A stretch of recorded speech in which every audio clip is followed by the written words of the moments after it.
이재명 대표의 최측근인 정진상 정무조정실장이 구속영장 실질 심사를 받기 위해 법정에 출석을 했습니다. 정 실장의 구속 여부는 이르면 오늘 밤 늦게나 내일 새벽쯤에 결정될 것으로 보이는데요. 한편 이태원 참사를 수사 중인 특별수사본부는 오늘 박희영 용산구청장과 류미진 총경을 차례로 불러 본격 피의자 소환 조사에 돌입했습니다. 주요 수사 소식들 원영섭 변호사 그리고 설주한 변호사 두 분과 함께 자세히 짚어보겠습니다. 안녕하십니까? 안녕하십니까? 네. 먼저 조금 전에 시작된 정진상 실장에 대한 실질 심사 소식부터 짚어보겠습니다. 2시부터 시작이 됐고요. 앞서 또 소환하는 출석하는 정 실장의 모습도 저희가 확인을 했습니다. 지금 정 실장의 구속 여부에 따라서 양측의 명운이 걸렸다 이런 평가가 다 나오는데 지금 원 변호사께서 어떻게 평가하십니까? 사실상 이재명 대표로 가는 마지막 관문입니다. 정진상이 구속이 되면 그 다음은 이재명 대표가 될 수밖에 없고 본격적인 사법 리스크가 수면 위로 부상을 하게 됩니다. 그렇기 때문에 이제는 민주당도 과연 이 문제를 어떻게 대처해야 될지 선택의 기로에 서 있다고 생각하고 있습니다. 구속 여부는 어떻게 좀 예측하십니까? 사실 유동규, 김용 그리고 정진상, 유동규가 이야기했지만 한 형제라고 하지 않았습니까? 그리고 유동규도 구속이 되고 김용도 구속이 되고 냉정하게 이야기하면 정진상이 구속되지 않는 게 오히려 어렵습니다. 오히려 구속이 되지 않는 게 어렵다. 예, 그렇습니다. 라고까지 상황을 보셨고요. 오늘 실질 심사 어떻게 좀 평가하고 계십니까? 일단은 구속 가능성이 큰 것은 사실이지만은 저는 오늘 결과는 그래도 기각이 될 결과도 저는 예상을 해봅니다. 일단 왜 그러냐면 지난번 김용 부원장으로 약간은 좀 다른 전략입니다. 적극적으로 사실관계에 대해서 검찰에서 주장한 내용이 사실관계 다른 부분에 대해서는 지금 정확하게 밝히고 있는 부분도 있고요. 지금 혐의 사실에 대해서도 공소시효가 지난 것은 부패방지법 위반이라든지 이런 부분은 공소시효가 조금 애매한 부분도 있습니다. 그렇기 때문에 저는 법리적으로 이 법원에서 어떻게 판단할지는 모르겠지만은 그리고 지금 어떠한 수사 구속 사유로 뽑힐 수가 있는 범죄의 중대성이라든지 그다음에 증거인멸의 우려라든지 도주 우려라든지 근데 범행의 중대성에 대해서는 이제 법원에서 판단할 내용이지만은 증거인멸의 우려라든지 도주 우려 같은 경우는 상당히 약하다. 왜냐하면 기존의 수사를 적극적으로 자기는 참여를 하겠다라고 얘기를 했기 때문에 저는 이러한 점 등이 반영돼서 기각될 확률도 있다라고 봅니다. 네. 구속된 지금 김용 부원장과는 전략이 다르다. 네. 김용 부원장은 이제 묵비권을 행사하면서 침묵을 유지하고 있는 반면에 정 실장 같은 경우는 지난번 검찰 조사에서도 조목조목 다 반박을 했거든요. 그리고 오늘 처음으로 언론의 모습을 드러내고 입장 밝히는 모습을 봐도 혐의를 적극 반박하는 모습으로 보이는데 계속해서 이런 태도의 연장선상이다 이렇게 보면 될까요? 근데 그거는 약간 좀 다르게 봐야 될 부분도 있는데요. 정진상이라는 분이 워낙 자신을 이제 드러내놓고 이야기하지 않은 분이세요. 그래서 정진상이 도대체 무슨 말을 할지 어떤 입장을 가질지를 알 수가 없고 네. 그리고 그 전에 예를 보면 유동규는 결국에는 부인을 하다가 인정을 하게 되지 않았습니까? 김용도 지금 부인을 한다고 묵비권을 행사한다고 하지만 어쩔 수 없는 상태에서 그러면 정진상을 어떻게 할 거냐에 대해서 사실 사람들이 민주당 내부에서 잘 몰라요. 그러니까 정진상이 적극적으로 지금 이제 언론에도 나와가지고 이야기를 하는 거는 나는 내 입장은 부인으로 갈 거니까 내 입장을 알고 있으라라고 사람들한테 시그널을 주는 거거든요. 그 시그널을 준 상태에서 이제 본인들이 이제 부인하는 처리를 하는데 근데 이렇게 보시면 되는데 자백을 안 하고 부인을 하면 그거야말로 구속 영장을 칠 사유가 됩니다. 예를 들어 인정을 안 하기 때문에 증거 자료도 폐기할 가능성이 있는 거고 인정을 안 하기 때문에 또 도주할 우려도 있는 거고 김봉현 같은 경우 이제 도주를 실제로 하지 않았습니까? 그러다 보니까 그래서 적극적으로 부인하는 게 구속영장을 방어하기 위한 조치라기보다는 자기가 어떤 입장으로 구속이 된 다음에도 임하겠다라는 거에 대한 입장을 미리 알려주는 그런 장치로 활용하고 있다고 생각합니다. 오히려 부인하는 게 구속의 사유가 될 수 있다. 자백을 하면 구속될 일이 없죠. 오히려 부인하니까 구속이 되는 거죠. 네, 알겠습니다.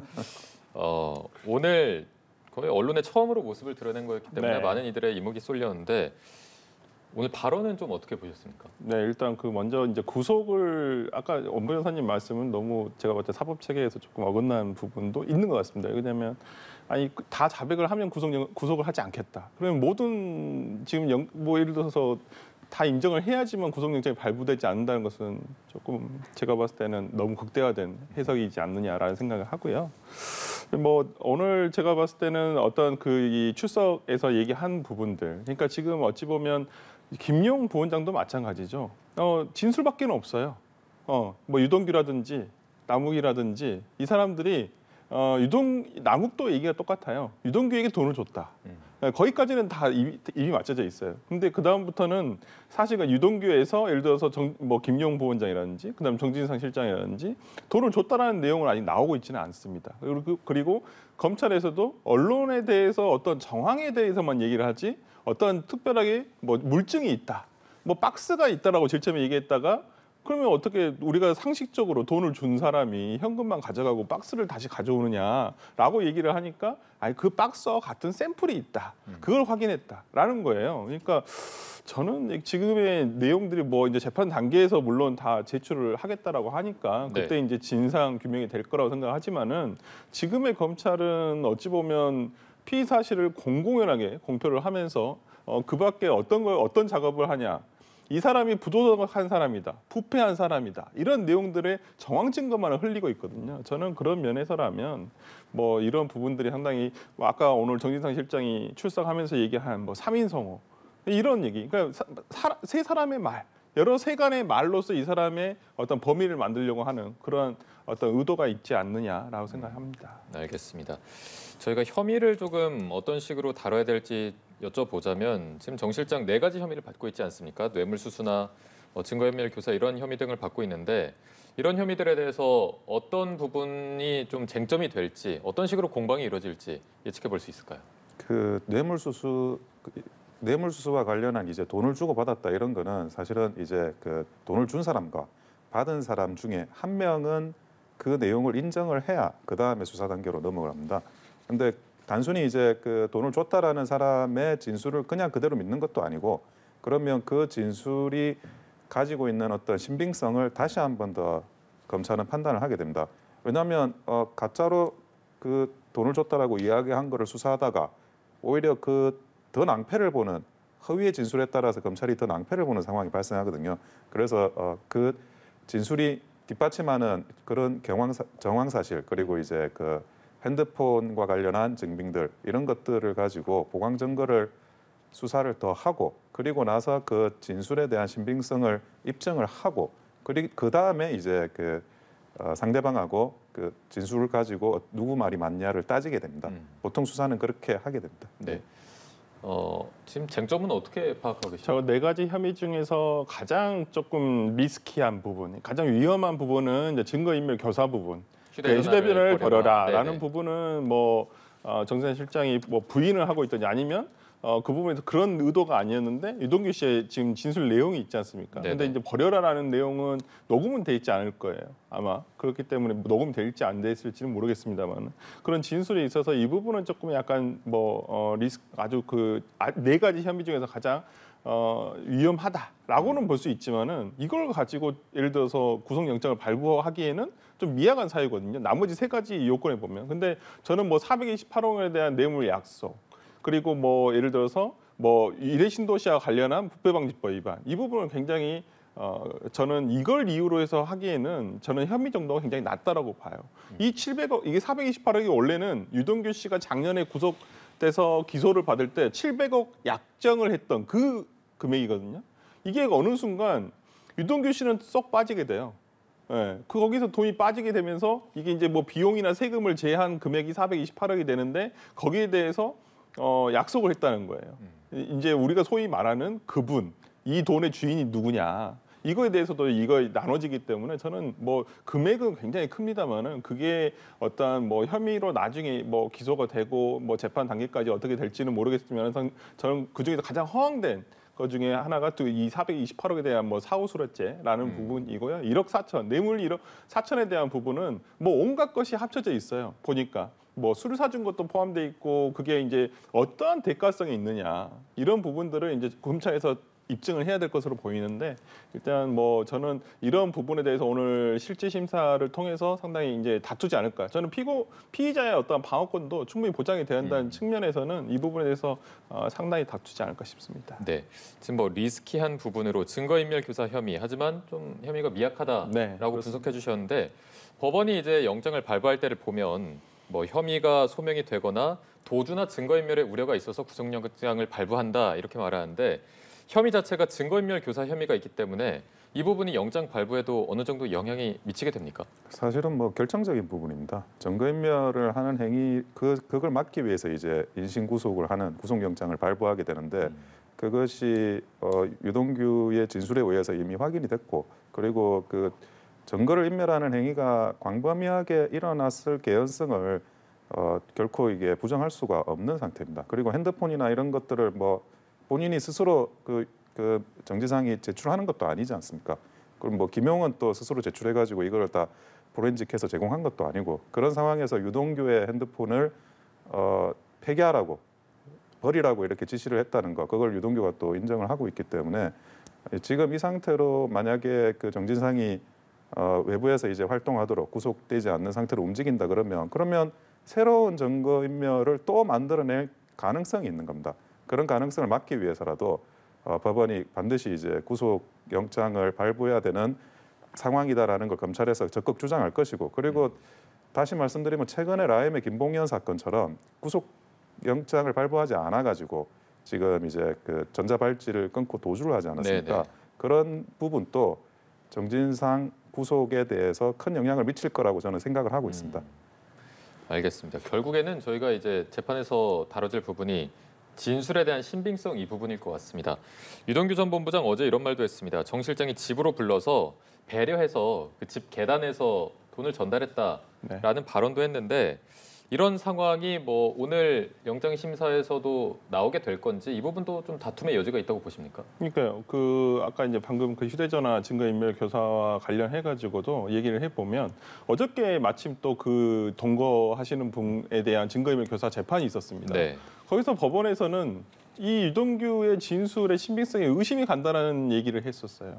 왜 이 갑자기 이거 증거 뭐 갑자기 자술서 이렇게 내가 원래는 부인을 하다가 번복을 하는 자술서를 내면서 검찰에서 그 자술서를 제출했어요. 근데 법원에서 봤을 때는 왜 갑자기 여기서 말이 바뀌면서 검찰과 딜을 하려고 하는 것 같다. 재판부도 이해가 안 간다. 네, 좀 그런 입장이죠. 이해할 수 없는 입장 변경이다라고 얘기를 하고 있는 부분이 있어요. 직접 이 재판의 주심 재판관이 그런 얘기를 했다는 거예요. 그렇다고 한다면 이건 누가 보더라도 유동규 씨의 심정의 어떤 언급의 변화, 진술의 변화라는 것이 본인에게 어떤 이득이 있기 때문에 저는 했다라고 보거든요. 그렇다고 한다면 과연 지금 유동규 씨의 진술에 대한 신빙성이 있는 것인가 이런 생각이 들어요. 그래 마찬가지 동일선상에서 보면 정진상을 보호하기 위해서 계단으로 올라갔다. 그러나 민주당에서 그 당시에 정진상 씨가 살고 있었던 집에 직접 가서 확인해 본 결과로는 출입구, 그러니까 그 출입구에 가기 전에 우리가 그 경비실이라고 부르는 그곳에도 CCTV가 있고요. 네. 그다음에 계단을 오르기 전에 이 현관 CCTV가 있습니다. 그런데 말이 안 맞지 않습니까? 엘리베이터 안에만 그 CCTV가 있는 게 아니에요. 그렇기 때문에 저는 유동규 씨의 지금 발언 내용 등이 과연 사실관계에 적합한가라는 부분이 검증이 확실히 된 상태에서 얘기를 하는 것인가. 그 검찰은 정말 현장 검증을 한 상태에서 이 부분을 얘기를 하는 것인지 조금은 의문이 있습니다. 네, 지금 짚어주신 부분 재판부 역시 유 전 본부장의 갑작스러운 입장 변화에 이해가 안 가는 측면이 있다라고 의구심을 드러낸 부분도 있는데 이 부분 좀 어떻게 해석하십니까? 근데 정확하게 입장 변화를 한 게 아니고요. 그거는 조금 이제 그 정확한 설명은 아니신데 그 유동규가 증거물을 스스로 폐기를 했다 그러면 이제 자기죄에 대한 증거인멸이기 때문에 처벌을 받지 않습니다. 근데 증거물을 폐기한 건 그냥 그거는 팩트고 그거는 그냥 그대로 인정하는 건데 A 씨에게 부탁해가지고 증거를 폐기했다라는 진술이 더 구체화된 그러니까 증거인멸의 방법으로 더 구체화돼서 들어온 겁니다. 근데 보통은 이제 일반인들이 내가 범죄를 저질렀을 때 내 증거인멸은 추가로 죄를 받지 않지만 제3자를 이용해서 증거인멸을 교사를 하면 추가적인 죄를 받는다. 그런 법리적인 부분에 대해서 잘 모르고 오해를 할 수도 있습니다. 그런 법리적인 부분을 이제 지적을 한 것이고 재판부가. 그런데 이미 그 유동규는 구속에서 나오면서 인터뷰도 했지만 있는 그대로 사실만을 이야기하겠다. 그걸 이제 회심이라고 뭐 보일 수도 있겠지만 그 정도 수준의 진술을 하겠다고 이미 그 인터뷰에서도 선언을 한 상태고, 그게 폐기물을 증거를 폐기하는 방법에 대한 부분이지 증거를 폐기했다라는 그 본질을 바꿔서 이야기를 한 건 아닙니다. 그리고 이제 딜이라는 이야기를 하는데 어떻게 뭐 딜을 제안해서 딜이 된 건지 좀 이게 디테일하지 않고 무슨 네. 말이냐면 저희도 변호사지만 그런 어떤 의뢰인에게 구속을 피하기 위해서 그러면 자백하고 뭐 수사에 적극 협조하자 이런 거는 얼마든지 이제 피고인에게 제안할 수 있는 그런 이제 변호사도 제안할 수 있는 조언이고요. 그리고 무엇보다 결국 구속이 됐습니다. 유동규는 사실 1년 동안 구속 기간으로 계속 이제 구속이 돼 있다가 구속 기간 만료로 석방이 된 거지. 그 딜이 어느 대목에서 어떻게 그러면 그 성공을 했다는 건지 1년 동안 구속돼 계신 분이 그런 것도 뭐 구체적이지 않고 조금 이제 이 문제는 침소봉대하는 부분이 있다. 재판부의 어떤 발언에 대해서 그렇게 생각하고 있습니다. 네, 알겠습니다. 오늘 저희가 나눈 이 모든 부분이 법정에서 논의가 될 것으로 보이고요. 이르면 오늘 밤 혹은 내일 새벽까지는 나올 것으로 보입니다. 이 시간대 시간을 좀 집중해서 살펴봐야 할 것으로 보이고요. 저희가 다음 수사 상황도 좀 짚어보도록 하겠습니다. 이태원 참사 특별수사본부가 오늘 오전에는 박희영 용산구청장을 소환을 했고요. 4시 잠시 뒤에는 류미진 총경을 소환해서 조사를 또 합니다. 피해자 소환 조사 본격 돌입했다 이렇게 보면 될까요? 예, 이제 뭐 업무상 과실치사상죄가 있기 때문에 그 부분에 대해서 경찰이 이제 조사를 할 수밖에 없고, 그리고 이게 기본적으로 자치경찰 사무로 분류가 돼 있습니다. 이런 군중 집회 질서 유지하는 부분에 대해서.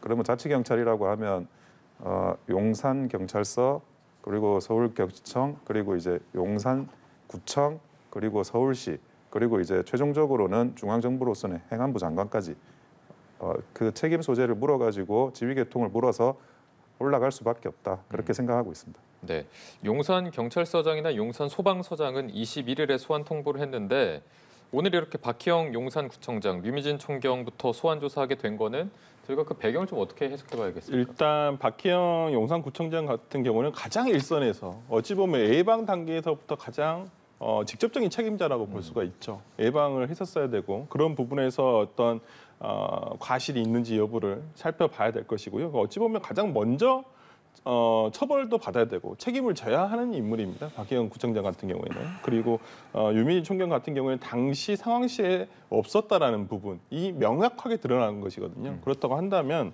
저는 물론 용산경찰서장이라든지 용산소방서장 모르겠습니다. 용산경찰서장 같은 경우는 당연히 여러 가지 과실 부분들이 이미 드러난 부분도 있고 네. 또 우리가 언론에서 나오지 않은 어떤 과실 부분도 있다고 볼 수 있거든요. 근데 이제 용산소방서장 같은 경우는 당시에 어찌 보면 예방 대책보다는 그 뒤에 대처하는 데 있어서 과실이 있냐 여부인데 당시 현장에서 상당히 열심히 우리 국민 모두가 봤던 기억이 있는데 이 부분에 대해서 이제 어떤 수사가 이루어질지는 한번 지켜봐야 되겠지만은 저는 경찰서장과 경찰서장과 용산 소방서장은 조금 달리 구분해서 봐야 되지 않나 싶습니다. 알겠습니다. 일단은 본격 피해자 소환 조사가 들어갔고요. 어제는 특수본이 행안부, 서울시청, 서울시 자치경찰위원회에 대한 압수수색에 나섰습니다. 윗선으로 향하고 있다 이렇게 해석할 수도 있을 것 같은데 이제 어떤 점을 집중적으로 들여다보겠다라고 파악을 하면 될까요?